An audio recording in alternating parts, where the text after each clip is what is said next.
Gravity is so overrated, is it not? I'm Angela Duckworth. I'm Stephen Dubner. And you're listening to No Stupid Questions. Today on the show, how can you get the most out of your flying experience? When you're on an airplane, you behave airplane.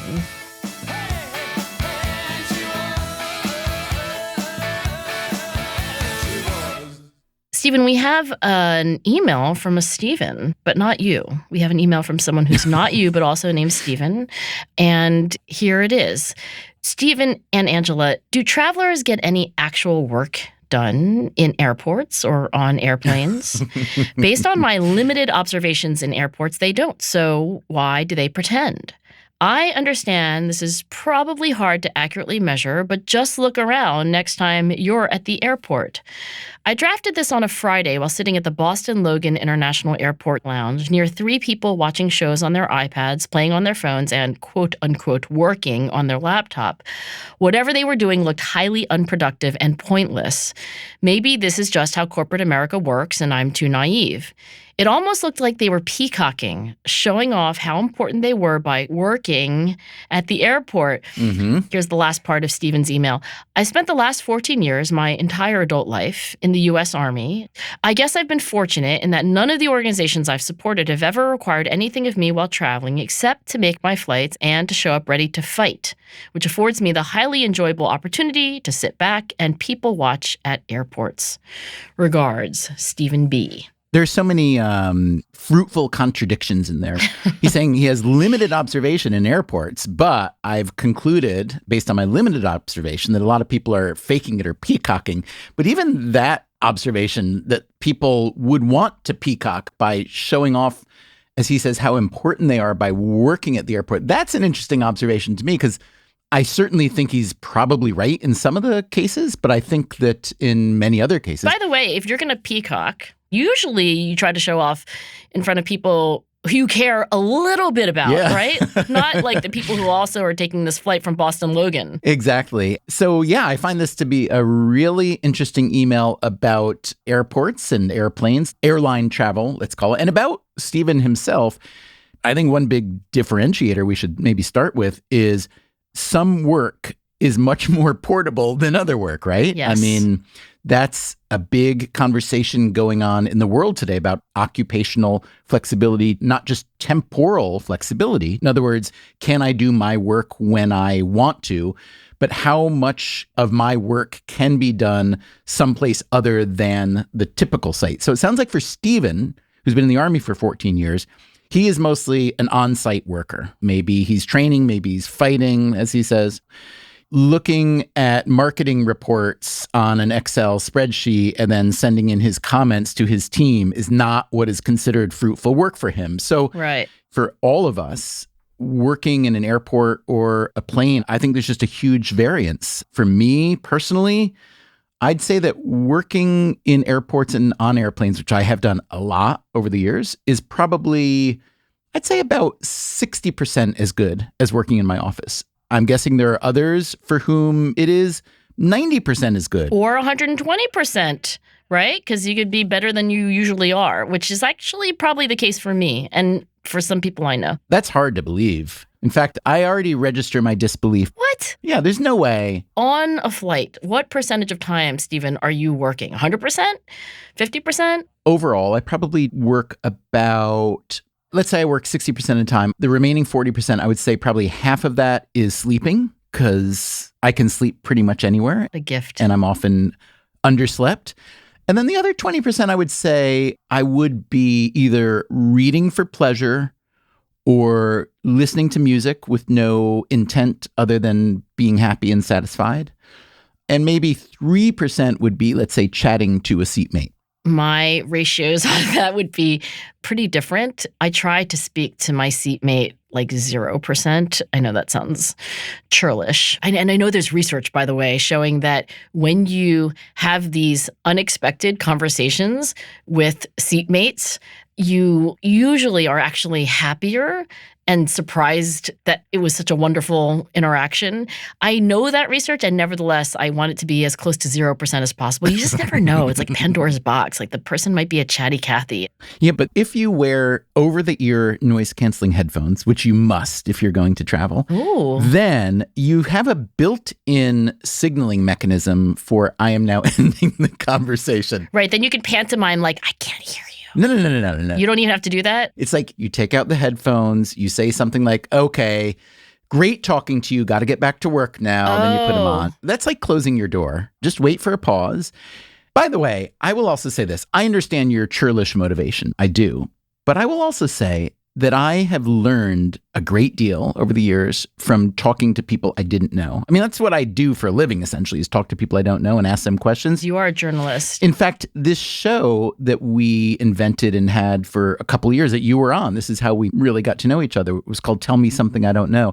That was a show inspired by airline travel. And what happened is I had just started to fly a lot after Freakonomics had come out. But one thing I found is it is this weird little intimate private spot. You and someone sitting right next to each other in a tin can 35,000 feet above the earth. And I found that if the person told you what they did, and if your immediate response was, tell me something I don't know about that thing you do. Like, I produce porn films, I am a rancher, I am a marketing consultant, whatever. I would say 9 times out of 10, if I would ask them to tell me something I don't know about what you do, they would take that as both a challenge to tell me something truly interesting, and also just people seem to be flattered by it. Like, oh, this person actually cares about my life a little bit. So I'm not saying that everybody should do that. And in recent years, I talk probably a lot less, but not quite the 0 level of Angela Duckworth. Right, 3%. I like your prompt, tell me something I don't know. But the reason I'm not going to ask that is that I mostly want to do something else more. And that is work. Like, I don't know, this Stephen B., who sent us this email, can't imagine why anybody would work except for if they, A, absolutely are being coerced to, or B, are trying to peacock. But isn't there the possibility that work is something that you enjoy, and therefore, given the opportunity to work in this little tin can 35,000 feet above the Earth's surface, that's what you happily do? I agree with you entirely. And you and I happen to be in that same category of people who really like our work. So I would say to Stephen B., I personally am not a peacock in that regard. I will say this, however. I would argue that it would probably behoove most academic researchers that I know to spend a little bit more time outside their heads in the research. Talking to humans. Yeah, and talking to humans. It's one of the things I love about journalism. It is a commitment device to constantly be seeking out and hearing perspectives that are different from yours. And I just think it's good for the human instrument. The problem with the 3% rule, right? Oh, I'm going to spend 3% of my time on this flight talking to this lovely person from Kansas who's sitting next to me, is that it can become 100%. Listen to you. Listen to that sneer in your voice, that lovely person from Kansas, as if there are no lovely people in Kansas. I love Kansas. Kansas is great. But look, 100% is what I'm worried about. It's like, I can't say what you say, like, oh, it's been great talking to you, and put on my which I don't have noise canceling headphones. But I think the real thing is that I can never say to that person next to me, I'm so glad this conversation happened and now it's ending. It has happened to me. Has this not happened to you, that you end up spending like 4 hours in conversation with somebody and you just couldn't find a way out? That's what I'm worried about. I don't have any problem with 3%. Okay, here's what astonishes me. You are capable of getting a PhD in psychology. You're capable of writing a book. You're capable of having a family and functioning in all these different ways. And yet you're not capable of saying next to a stranger next to you on an airplane, it's been really nice talking to you. You can't do that? What does that mean, you can't do that? I could practice this, right? But these Milgram experiments that, of course, everybody's heard of by now. I was rereading the original Milgram stuff. Actually, Stanley Milgram, Yale professor of psychology, This is now, I think, just after World War II, right? He was asking the question, how could it be that in Nazi Germany, like completely healthy, normal, and kind people would end up killing viciously other people? How does conformity, and especially obedience to authority, how does that work? So in these famous Milgram experiments, you have these passersby who are off the streets of New Haven that Milgram invites in to the lab, and he sets up this experiment where the participant in the experiment, again, just a civilian, nobody sadistic, nobody unwell, they're put into this position where they're asked to be a quote-unquote teacher. And the experimenter says to the teacher, like this other person who also walked in off the streets of New Haven, I'm randomly assigning them to be the learner. And your job as the teacher is every time that learner makes a mistake, I just want you to like flip a switch on this box here. And the box has increasing amounts of electrical voltage. And that learner is going to experience first extremely mild, almost barely sensible pain, all the way up to the last two switches. And they were like fatal, basically. It's not immediately obvious how this is at all related to sitting next to somebody from Kansas on a plane, but I think they're really very similar. In these experiments, 2 out of 3 perfectly normal civilians actually shocked other people that they thought were actually being shocked, but it's actually an actor, to the fatal zone. 2 out of 3 people. Now, lots of questions have been asked about, like, how can that be? What is going on? And what Milgram said is that, when you're in this social situation, there's just no easy way to like break from the script of like, okay, the experimenter says this experiment must go on. Please continue. And you just have this friction against saying, I'm standing up, I'm going to walk out the door. Nobody walked out the door in those experiments. And I think when I'm in a seat on a plane, sitting next to someone from Kansas who's like, oh my gosh, my second cousin's also from there, I also cannot get up out of my seat, as it were, or say like, yeah, you want this conversation to continue, but I'm putting on my noise-canceling headphones. I'm like those people in the Milgram experiment. I can't get out. It's a script, and the script is very strong, and I personally don't feel comfortable breaking the script. It's an interesting parallel you draw. I find it to be mostly a fraudulent parallel, only because the circumstances are quite different. But I hear you, and I believe you. What I would say is the fact that you use a word like script to describe what it's like to sit next to a stranger on a plane, and the fact that you can't break the script, I will say it surprises me, because among the other things that you believe in as a human, but also as a psychologist, are things like agency. Like, I am the author of my life story. I am the captain of my fate. I am the master of my soul. There you go. And so it does surprise me a little bit that a given person, but especially you, would have such a hard time doing this. We like to think of ourselves as agentic and basically in charge of what we do. But I have recently been thinking about how we are not the captains of our fate and we are not the masters of our soul. It is the ocean which is carrying us, the winds at our back that are carrying us where we need to go. So not us, but actually our circumstances. And my thinking has been influenced by this psychologist I had never heard of. It's a fellow by the name of Roger Barker. Have you heard of Roger Barker? I haven't. So Roger Barker started out as a child psychologist, and he asked the very common sense question, why do some children do what they do and other children not? Some children are honest and others lie. Some children are kind and others are selfish. So he decided that the most common sense way to tackle this question was just to be observant of children. He wanted to kind of go out of the lab where you're like carefully controlling all of the circumstances. And Roger Barker said that's hooey. Like, you have to go out into the world and just observe people in their natural habitat.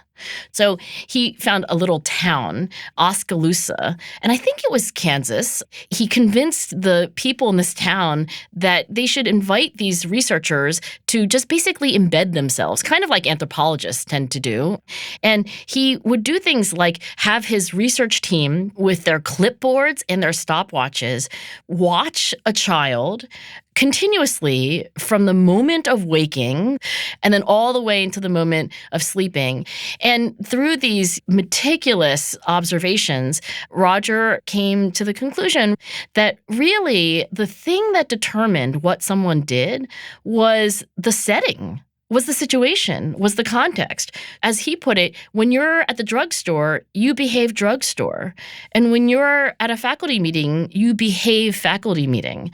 So Roger Barker, I think, might say, when you're on an airplane, you behave airplane. Whatever it is that you think is the script, the proper thing. Right. When I'm in a conversation, Stephen, my understanding is that you hold up your end of the conversation. You don't abruptly end it. And so it's not that we don't have any free will, but I do think if you just pause to consider how much you conform to at least what you think is the script for the situation, you realize it's a lot of the time. I don't disagree with anything you said, and I fully appreciate how much circumstance can dictate behavior.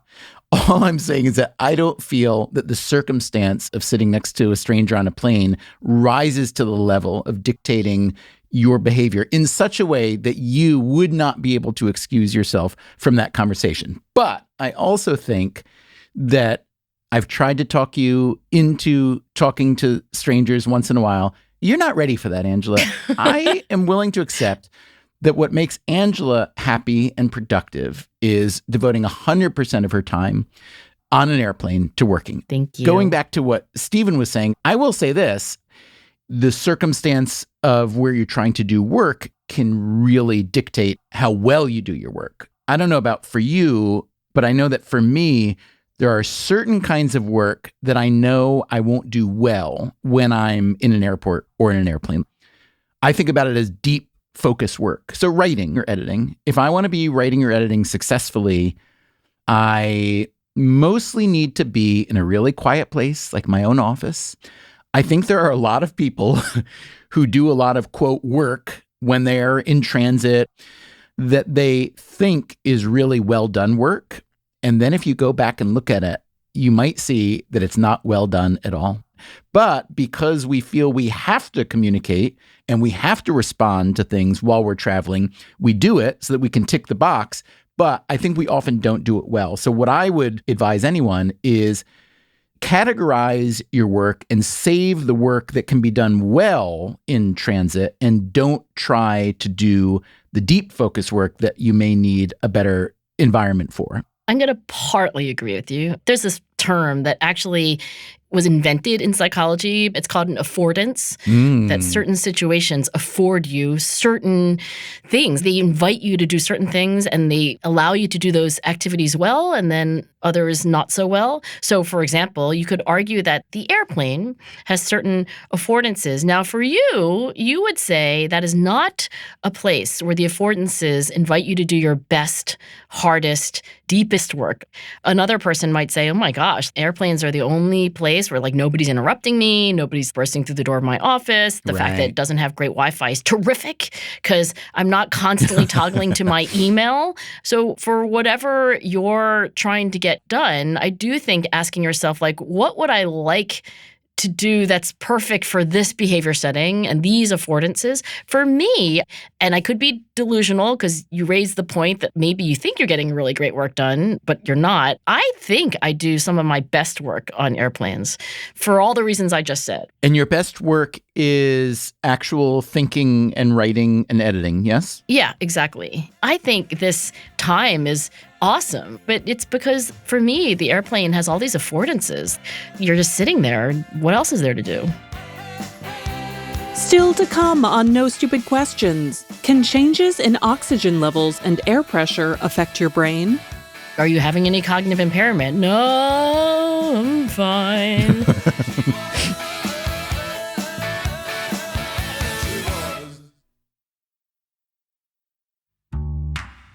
Now, back to Stephen and Angela's conversation about the challenges of working on airplanes and in airports. So, Angela, one reason you can be productive on planes may be, if you don't mind me saying so, you're not the biggest person in the world. You're a little on the petite side. I am 5'1". If, however, you're a larger person, and especially if you're not flying in first or business or economy plus, whatever, It is kind of all you can do just to keep your body in its space. Just existing. Yeah. That's true. I'm small enough, Stephen, that if I take my shoes off, I can cross my legs. One of the benefits of being an extremely small person. The petite premium, we could call it. Yeah, they should have a petite premium, class. I think that's what economy is, essentially. Yeah, exactly. Now, I will share with you a few things about airplane travel. This is from the Cleveland Clinic, which I think are worth considering for those people who feel they aren't at Angela Duckworth level in getting a lot of work done. This is from a piece called 6 Ways That Airplane Travel Affects Your Body. Number 1, raises your stress level. Number 2, dehydrates you, exposes you to germs, empties your energy tank, puts stress on your ears, and makes your belly bloated. Your belly bloated? Really? Well, it says the same pressure changes cause the gas inside your stomach and intestines to expand, which is why you may feel bloated. Here's another piece from BBC Future called How Flying Seriously Messes with Your Mind. It says the reduced air pressure on airline flights can reduce the amount of oxygen in passengers' blood between 6 and 25%. And with that effect, healthy adults can start to show measurable changes in their memory, their ability to perform calculations and make decisions. So it could be that you think the work you're doing is awesome, but that when you are back at full oxygen levels, it may not be. Now, that may also not be the case. Maybe you're doing your very best work on airplanes. Let me just back you up on that for a second. So the sleep deprivation research is so interesting in that there's nothing so reliable at impairing cognitive function as sleep deprivation. And these experiments are very straightforward, right? You just restrict the amount of sleep that somebody can have over prolonged periods, and then you just give them tests and you see how well they do. They think they do great, but they do terribly. And you ask them, are you having any cognitive impairment? No, I'm fine. So maybe I'm doing terrible work on airplanes. I just think I'm doing great. It would be interesting to know, now that we've had this conversation, if the next time you examine the work you've done on an airplane is up to your actual standards. That's a very good point. I will try to self-monitor, as they say in psychology. I will say this. This goes back to Stephen's point about airports versus airplanes, which is how can all these people be really productive if there's all this chaos going on? Airports are an interesting environment. We're actually doing a Freakonomics Radio series on airline travel. If you look at the World Airport Awards, which is done by some outfit called Skytrax, only 14 of the top 100 airports in the world are American. I mean, that doesn't sound like such a terrible number, but American airports are not known for being super awesome.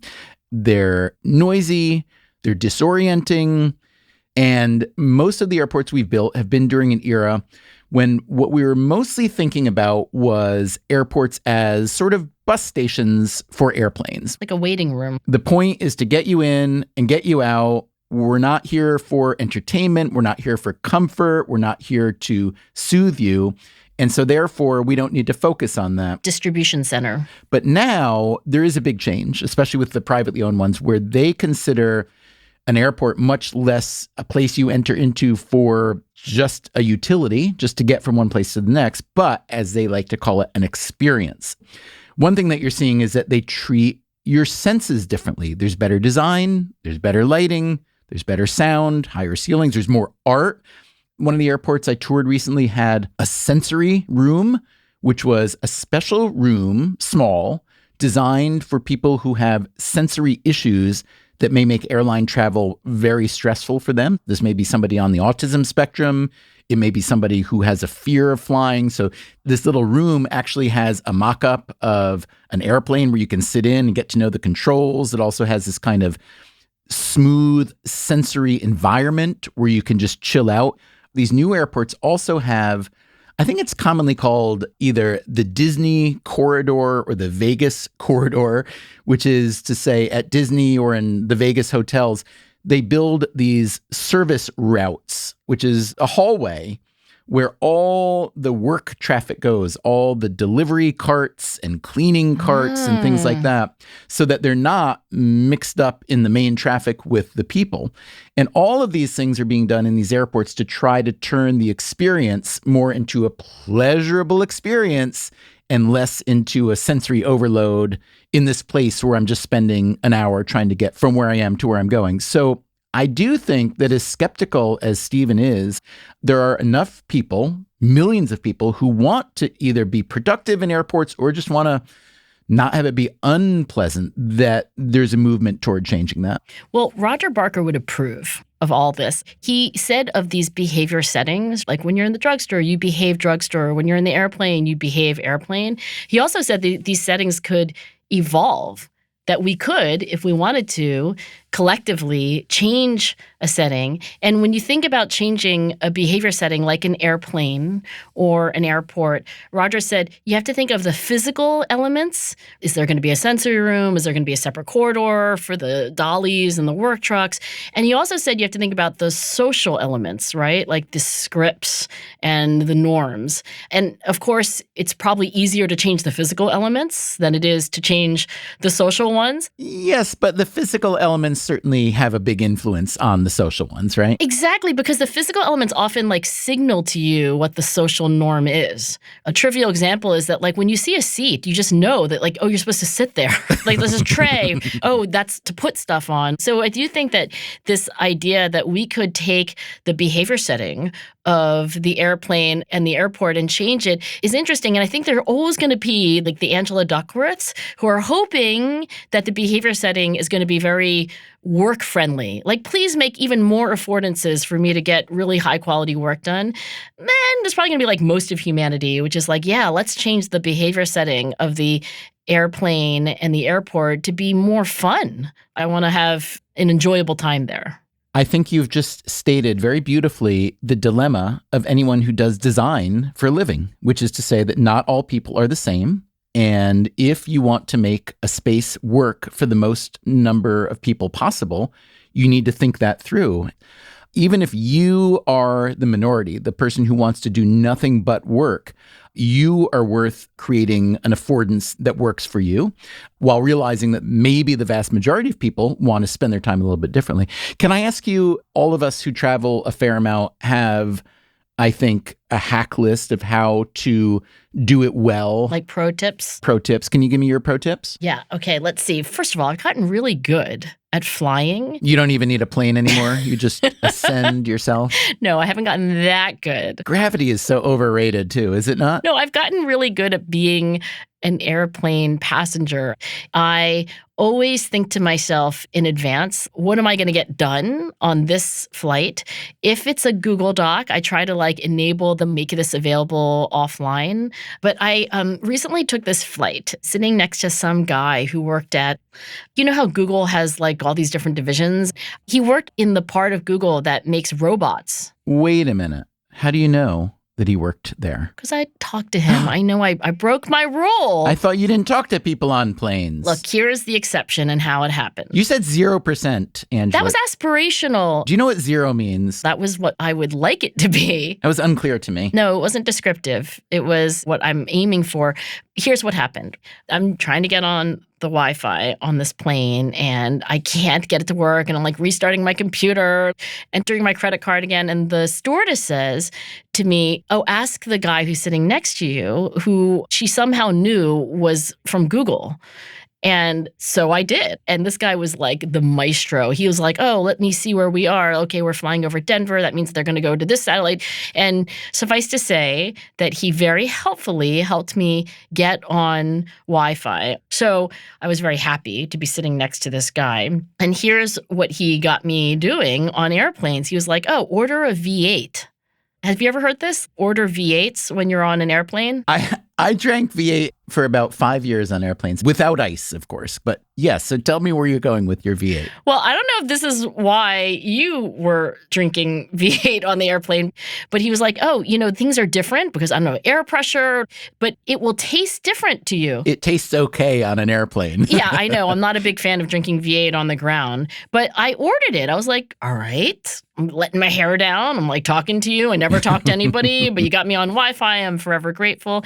And I don't know whether it was the placebo effect or whatever, but it was a great V8. I was like, this is fantastic. And I do think there is some research on like tomato juice and the cabin pressure. I don't know how this all works. He probably gave me a lengthy explanation. He was giving me, actually, I have to say, lengthy explanations of a lot of things, which I put up with because he got me on Wi-Fi. Since then, I have been ordering V8 with ice, by the way, which is a violation of your rule. I do remember coming across V8 on the list of pro tips for flying years ago when I started to do it a lot. So I actually don't dislike V8 even on the ground, but I'm told that the reason that people do like V8 in the air is because it's sort of substantial and nutritional. You feel like you're kind of almost having a meal. There you go. And also, our taste buds are quite different in the air than they are on the ground. I have to say, I don't care about the V8. I'm so proud that you actually had a conversation with somebody sitting next to you on a plane, and it worked out fine. So I would like to hear from listeners. Tell us about a conversation you had with a stranger on a plane and what happened. Maybe, like Angela, you just got some good advice. Maybe you married them. Maybe you went into business together. Maybe you murdered them later. So successful or unsuccessful stories, talking to strangers on planes. Use your phone to make a voice memo. Do it in a quiet place. Try to keep it relatively short and send it to us at nsq@freakonomics.com, and maybe we will play it in a future show. You know what I want to know? You know how there's this like, is it a myth? Is it a thing? Do people really, like, in the bathroom have sex in airport bathrooms? I didn't want to say it, but yeah, I wonder if that actually ever happens. I would say if you take the entire fleet of U.S. airplanes for major airlines and lined them all up, and you could do some kind of truth serum. You, plane A, has anyone ever had sex in one of your bathrooms? I'm guessing you get a very high hit rate. Yeah. I'm guessing there aren't many planes out there that have not had. That are truly virgin, so to speak. Truly virgin. Maybe that's a better name for an airline then. Yes. Maybe so. Maybe that's what Richard Branson really meant. No Stupid Questions is produced by me, Rebecca Lee Douglas. And now, here's a fact check of today's conversation. In the first half of the show, Angela breaks down the infamous Milgram experiments. She says she thinks they occurred right after World War II, but they actually took place in the 1960s. She also says that the subjects were, quote, passers-by off the streets of New Haven, since the study took place at Yale. However, the 40 men who participated in the study were found in a slightly more systematic way, through direct mail solicitation and newspaper advertisements. Later, when discussing airport rankings, Stephen says that the airline review site Skytrax included only 14 American airports in its rankings of the top 100 airports in the world. He was referencing the 2021 list. In 2022, only 12 American airports ranked in the top 100. No American airports made it to the top 25. The number 1 spot was given to Qatar's Hamad International Airport, which also ranked first in 2021. Then, Stephen describes how airports are starting to add separate hallways and tunnels for service workers. He calls them Disney quarters or Vegas quarters. Their official name is utility corridors. In Disney parks, they're Disney utilidors. Supposedly, Walt Disney conceived of them when he passed a Disneyland employee in a cowboy costume in Tomorrowland, the park's futuristic area. Disney's next park, Walt Disney World in Florida, was built on top of a web of tunnels through which staff can travel from one area to another, out of sight of paying guests. Finally, Stephen and Angela wonder why people often think that V8 vegetable juice tastes better on airplanes than it does on the ground. Researchers from Germany's Fraunhofer Society concluded that people enjoy tomato juice more while flying because human taste and smell receptors are less sensitive at high altitudes, and the low humidity in airplane cabins exacerbates these sensory changes. The result is that airplane passengers may only taste the juice's acidity and saltiness without the earthy flavor. That's it for the fact check. Before we wrap today's show, let's hear some of your thoughts on last week's episode on how to deal with knowing that so much of the world is suffering. Here's what you said. My dad used to joke that he'd resigned as general manager of the universe. In retrospect, I think it was his way of keeping from getting overwhelmed by the world's problems. He really cared about the suffering of other people, and repeating this little line may have helped him stay focused on doing what he could for the people that were close to him. Hi, I just listened to your episode on Is It Wrong to Enjoy When the World is Burning? And I think the flaw in the Bateson's analysis when he did the seminarian students is having somebody homeless and half dead laying in front of them is too big of a thing. What are you supposed to do? Pick the person up, take them to homeless shelter, clean them up, put them in your house? It's too overwhelming of something to be able to do.